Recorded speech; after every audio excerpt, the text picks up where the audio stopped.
Hello friends, welcome back to our channel DRX medi health. दोस्तों, आज की इस वीडियो में हम बात करेंगे CBC रिपोर्ट जो होती है उसको आप खुद घर पर ही कैसे चेक कर सकते हैं, उसके बारे में कैसे पता लगा सकते हैं कि आपकी रिपोर्ट में क्या आया है। तो चलिए दोस्तों, हम वीडियो को स्टार्ट करते हैं। दोस्तों, वीडियो को आप पूरा देखें एंड तक, जिससे आपको इस रिपोर्ट के बारे में फुल जानकारी प्राप्त हो सके। तो दोस्तों चलिए, हम जो CBC टेस्ट रिपोर्ट है उसको आपके मोबाइल स्क्रीन पर दिखा के बताएंगे और इसमें पूरी कंप्लीट डिटेल में समझाएंगे, जिससे आप एक एक चीज़ इसकी समझ सकें कि CBC टेस्ट में क्या होता है। तो दोस्तों, मैं आपको एक रिपोर्ट के माध्यम से समझाऊंगा, जो कि ये मेरे हाथ में दी गई है। ये CBC रिपोर्ट है, जिसमें जो CBC के अंतर्गत जितने भी टेस्ट आते हैं वो सारे इसमें ये मेंशन हैं। तो दोस्तों, इसमें सबसे पहले जो नेम ऑफ द पेशेंट दिया गया होता है, जैसे कि जो भी पेशेंट का नाम होगा इसमें जो दिया गया है। देन उसके अलावा रेफरेड बाई, यानी किस डॉक्टर द्वारा रेफ़र किया गया है, जिसके द्वारा ये रिपोर्ट की गई है। देन उसके अलावा डेट होती है, एज होती है, देन मेल है फीमेल है, ये लिखा होता है। उसके अलावा अब आ जाते हैं टेस्ट रिपोर्ट, यानी कि कंप्लीट ब्लड काउंट, जिसको हम फुल फॉर्म में कहते हैं CBC। तो इसमें सारे ये टेस्ट हैं जो किए गए हैं CBC के अंतर्गत, और ये इनकी दोस्तों जो वैल्यू होती है, जो रिपोर्ट करने के बाद जो वैल्यू निकल के आती है वो ये है। देन ये जो लिखा हुआ है नॉर्मल वैल्यू, यानी कि जो भी आपके टेस्ट हुए हैं उनमें जो सैंपल द्वारा जो जांच निकल के आई है वो इनके अंतर्गत आती है कि नहीं, यानी कि वैल्यू निकल कर आई है वो ज़्यादा है या कम है। तो दोस्तों, सबसे पहले हम आपको बता दें कि जो CBC रिपोर्ट होती है उसमें मेनली 4 चीज़ें देखी जाती हैं डॉक्टर द्वारा। Number 1 haemoglobin, then TLC, DLC और प्लेटलेट काउंट। ये 4 चीज़ें हैं जो बहुत ही महत्व रखती हैं CBC रिपोर्ट में।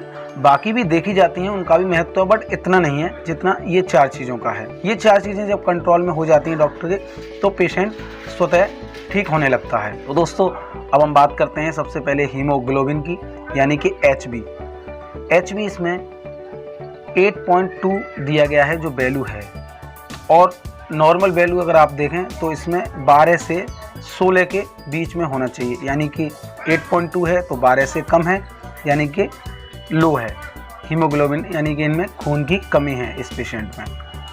और एक चीज़ और बता दूं दोस्तों, जो मेल होता है उसको 12 से 16 होता है, बाकी अगर फीमेल है तो उसका 11 से 13 के बीच है, तो भी वो नॉर्मल में आता है। देन हम TLC की बात करते हैं। तो TLC जो होती है वो दोस्तों अगर आप देखेंगे तो 4 से 10,000 के बीच में रहनी चाहिए, और पेशेंट की इस रिपोर्ट में देखें तो ये 7,000 आ रही है, यानी कि TLC इनकी नॉर्मल है, सही है। देन अब हम बात करते हैं DLC की, यानी कि डिफरेंशियल ल्यूकोसाइट काउंट। इनमें जो DLC होती है इसके अंतर्गत 5 टेस्ट आते हैं: न्यूट्रोफिल्स, लिम्फोसाइट्स, इओसिनोफिल्स, मोनोसाइट्स, वैसोफिल्स। ये 5 टेस्ट होते हैं जो DLC के अंतर्गत आते हैं। इनमें आप देखेंगे तो ये 40 से 70 दिया गया है, बट इनका 75 है, यानी कि ये हाई है। और जो लिम्फोसाइट है वो 20 से 40 होना चाहिए, इनका 14 है। और जो इसोफिनॉल्स है वो 1 से 6% के बीच में होना चाहिए, और इनका 10 है, यानी कि ये भी इनका बढ़ा हुआ है। और मोनोसाइट्स है वो 1 से 10 के बीच होना चाहिए, तो इनका 1 है, ये सही है। और वैसोफिल्स 0 से 1% है, तो इनका 0 है। ये सब इनका नॉर्मल है। अब हम बात करते हैं चौथे और लास्ट पॉइंट की, जो प्लेटलेट काउंट। ये बहुत ही इम्पोर्टेंट होता है। ये 1.5 से, जो आप देख रहे हैं, 1.5 से 4.5 लाख तक के बीच में होना चाहिए, बट इनका अगर आप देखें तो 1.45, यानी कि 1,45,000 दिखा रहा है।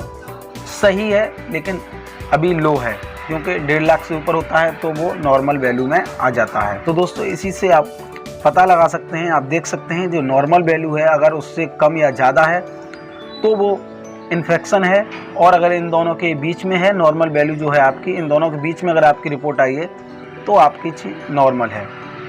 तो बहुत ही सिंपल तरीका है CBC रिपोर्ट को पढ़ने का, समझने का। बाकी इसमें और भी चीज़ें दी गई हैं, जैसे कि टोटल आरबीसी काउंट आप देख सकते हैं, ये भी इनका लो आ रहा है, 3.5 से 5.5 होना चाहिए। हीमोट्रोकिट वैल्यू है एससीटी जिसे हम कहते हैं 29.4 आई रही है, 40 से 50 के बीच में होनी चाहिए, ये भी लो है इनका। देन ये और भी सारी टेस्ट हैं, तो आप इन्हें इस तरह से चेक कर सकते हैं। अगर मैं सब के बारे में बताऊंगा तो वीडियो काफ़ी लंबा हो जाएगा।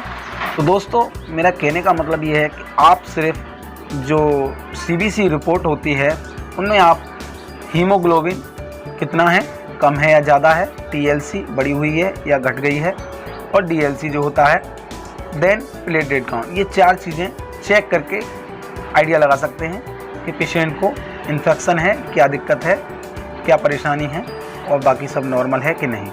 उम्मीद करता हूं दोस्तों जो हमने ये रिपोर्ट आपको देखना बताया है आप पूरी तरह से समझ गए होंगे, जिससे आप अब कोई भी रिपोर्ट आप आसानी से पता कर सकते हैं, देख सकते हैं। आपके घर में या फैमिली में किसी की भी अगर सीबीसी रिपोर्ट आती है तो आप उसको देखकर पता लगा सकते हैं कि उस रिपोर्ट में क्या दिया गया है, क्या डिजीज़ है, क्या इन्फेक्शन है।